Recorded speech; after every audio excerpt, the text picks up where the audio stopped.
নমস্কার। আজ আমরা তারিণী খুড়োর কীর্তিকলাপ গ্রন্থটির আরেকটি গল্প শুনব। গল্পটির নাম হলো গল্প বলিয়ে তারিণী খুড়ো। তোরা তো আমাকে গল্প বলিয়ে বলেই জানিস, বললেন তারিণী খুড়ো, কিন্তু এই গল্প বলে যে আমি এককালে রোজগার করেছি সেটা কি জানিস? না বললে জানবো কী করে? সে আজ থেকে 22 বছর আগের কথা, বললেন তারিণী খুড়ো। বোম্বেতে আছি, ফ্রি প্রেস জার্নাল কাগজে এডিটরের কাজ করছি। এমন সময় একটা বিজ্ঞাপন দেখলাম। আমেদাবাদের এক ধনী ব্যবসায়ী একজন গল্প বলিয়ে সন্ধান করছে। ভারী মজার বিজ্ঞাপন। হেডলাইন হচ্ছে ওয়ান্টেড এ স্টোরি টেলার।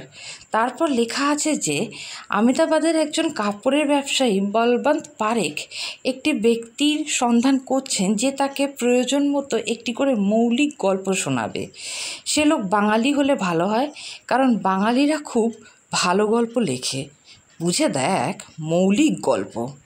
অন্যের লেখা ছাপা গল্প হলে চলবে না। সেরকম গল্প তো পৃথিবীতে হাজার হাজার আছে, কিন্তু এ লোক চাইছে এমন গল্প যা আগে কোথাও প্রকাশিত হয়নি। এখন ব্যাপারটা হচ্ছে কি, আমার পক্ষে গল্প তৈরি করা খুব কঠিন নয়। আমার জীবনের এত রকম অভিজ্ঞতা হয়েছে, তাতেই একটু আধটু রং চড়িয়ে রদবদল করে বলে নিলেই সেটা গল্প হয়ে যায়। তাই কপাল ঠুকে অ্যাপ্লাই করে দিলুম।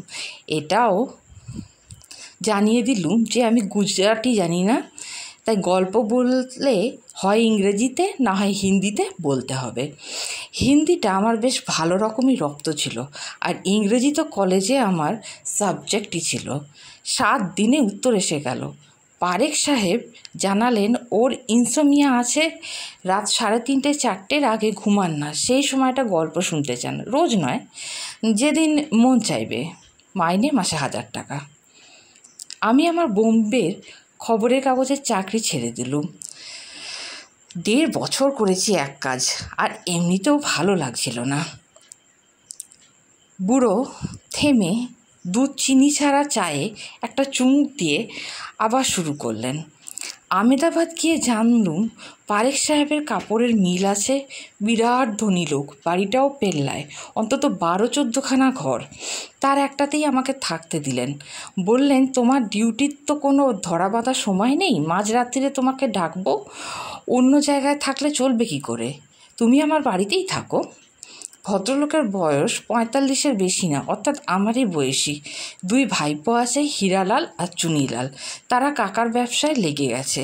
এর মধ্যে হীরালালের বিয়ে হয়ে গেছে, সে বউ আর 2টি ছেলে মেয়ে নিয়ে ওই একই বাড়িতে থাকে। খাওয়ার ব্যাপারে আমার কোনো রকম ঝামেলা নেই। পারেখ সাহেব জিজ্ঞেস করলেন আমি কোনো স্পেশাল রান্না খাবো কি না। আমি বলে দিলুম যে আমি গুজরাটি রান্নায় অভ্যস্ত।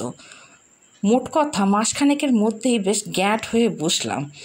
গল্প দেখলাম মাসে 10 দিনের বেশি বলতে হচ্ছে না। বাকি সময়টা খাতায় গল্পের প্লট নোট করে রাখতাম। ইচ্ছে করলে আমি নিজেই একজন গল্প লিখিয়ে হয়ে যেতে পারতাম, কিন্তু তাতে মাসে 1000 টাকা আয় হতো না। ভূতের গল্প, শিকারের গল্প, ক্রাইমের গল্প, সাধারণত এগুলোই ভদ্রলোক বেশি ভালোবাসতেন শুনতে। তোরা তো জানিসই, ভূতের অভিজ্ঞতা আমার অনেক হয়েছে। তেমনি রাজরাজাদের সঙ্গে শিকারও করেছি কম না। ক্রাইমের গল্পটা মাথা থেকে বার করে বলতুম, সেটা বেশ ভালোই উতরিয়ে যেত। মোটামুটি ভদ্রলোক আমার কাজে খুশিই ছিলেন। মাস 6 হয়ে গেছে। এমন সময় একদিন সকালে এক ভদ্রলোক পারেখ সাহেবের সঙ্গে দেখা করতে এলেন। পারেখ সাহেব সেদিন একটু বেরিয়েছিলেন।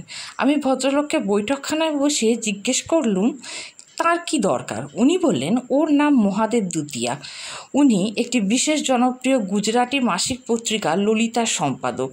ললিতার নাম আমি শুনেছিলাম, ওটার নাকি প্রায় 1 লাখ সার্কুলেশন। আমি বললাম, মিস্টার পারেখের ফিরতে 8 ঘণ্টাখানেক হবে। আপনি যদি বলেন আপনার কি দরকার ছিল, আমি সেটা ওকে জানিয়ে দিতে পারি।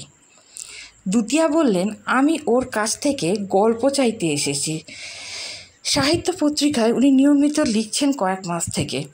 আমার গল্পগুলো খুব ভালো লেগেছে, তাই ভাবছিলাম আমাদের কাগজে যদি লেখা দেন। আমাদের পাঠক সংখ্যা সাহিত্যের প্রায় 1.5। উনি গল্প লিখছেন? আমি একটু অবাক হয়ে জিজ্ঞেস করলাম, আপনি জানেন না? ভদ্রলোকও অবাক। না, একেবারেই জানি না। Very good stories.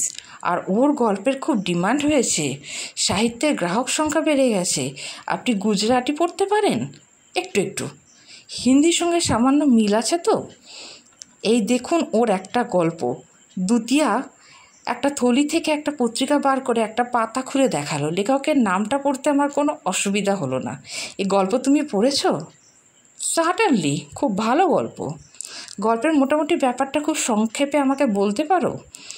দুতিয়া বললেন, এবং আমি বুঝলাম যে সেটা আমারই বলা একটা গল্প। ভদ্রলোকের কাহিনীকার হবার শখ হয়েছে, কিন্তু নিজের মাথায় প্লট আসে না, তাই অন্যের কাছ থেকে শোনা মৌলিক গল্প নিজের বলে চালাচ্ছেন। গল্প বলিয়ে বাঙালি হওয়ার প্রয়োজনও এখন বুঝলাম। আমি গুজরাটি হলে তো এ ব্যাপারটা অনেক আগেই জেনে ফেলতাম। ঘটনাচক্রে দুতিয়ার কাছে সব জানার হয়ে গেল, অন্য কোথাও কোনো প্রয়োজন হলো না। আমি বললাম, আপনি কি বসবেন না আরেকদিন আসবেন? অবশ্য আমিও ওকে ব্যাপারটা বলে দিতে পারি। আমি নিজেই আসবো। কাল সকালে এলে দেখা হবে কি? 11টা নাগাদ এলে নিশ্চয়ই হবে। মিস্টার পারেক একটু দেরিতে ওঠেন। মিস্টার দুতিয়া চলে গেলেন। আমি আবার মন দিয়ে ব্যাপারটা উপলব্ধি করবার চেষ্টা করলাম। ব্যাপার খুবই সোজা। লোকটা স্রেফ আমাকে না জানিয়ে, আমার নাম ভাঙিয়ে নিজে নাম করছে। না, এর একটা বিহিত না করলেই নয়।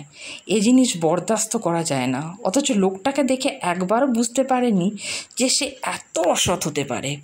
পরদিন দোতলায় আমার ঘরের জানলা থেকে দেখলাম 11টার সময় একটা পুরনো ফোর্ড গাড়ি এসে পারেখের বাড়ির সামনে থামলো, আর তার থেকে দুতিয়া নামলেন। এবার থেকে ললিতা পত্রিকায় চোখ রাখতে হবে। পারেখের কোনো গল্প বেরোয় কি না সেটা দেখতে হবে, কিন্তু এর প্রতিকার হয় কি করে? এই জিনিস তো চলতে দেওয়া যায় না। রাত্রিরে ডাক পড়ল, গেলুম। পারেক বললে, গল্প শুনবে? আমার ভাবাই ছিল। আমি বলে গেলুম। গল্পের শেষে আমায় তারিফও করলে, বলে this is one of your best. 1 মাস পরের কথা। এর মধ্যে আরও 8-10টা গল্প বলা হয়ে গেছে। একদিন সকালে পারেক বেরিয়েছেন, আমি আমার ঘরে বসে আছি।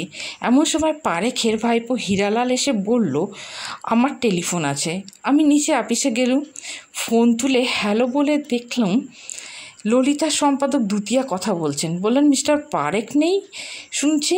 না, উনি একটু বেরিয়েছেন, বিশেষ জরুরি দরকার ছিল। তা আপনি কি একবার আমার অফিসে আসতে পারবেন? ঠিকানাটা টেলিফোন ডিরেক্টরিতেই পাবেন। আমি বললাম, এখান থেকে কত দূর আপনার অফিস? ট্যাক্সিতে এলে 10 মিনিটে পৌঁছে যাবেন। বেশ, আমি আসছি। ললিতার অফিস দেখলেই বোঝা যায় তাদের অবস্থা খুব সচ্ছল। বেশ বড় ঘরে একটা বড় টেবিলের পিছনে 2-3টে টেলিফোন সামনে নিয়ে বসে আছেন।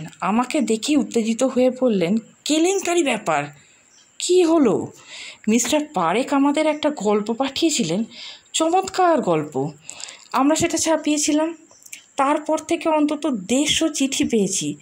পাঠকরা বলছে গল্পটা চুরি। এর মূল লেখক হচ্ছেন তোমাদের বাংলাদেশের শরৎচন্দ্র চ্যাটার্জি। আজকের গল্প বন্ধুরা এখানেই শেষ। আপনাদের কেমন লাগলো অবশ্যই জানাবেন, পাশে থাকবেন, শুনুন, লাইক, শেয়ার, কমেন্ট, সাবস্ক্রাইব করুন। চ্যানেল আপনাদের সাথে গ্রো করতে পারলে আমারও ভালো লাগবে। ধন্যবাদ, নমস্কার।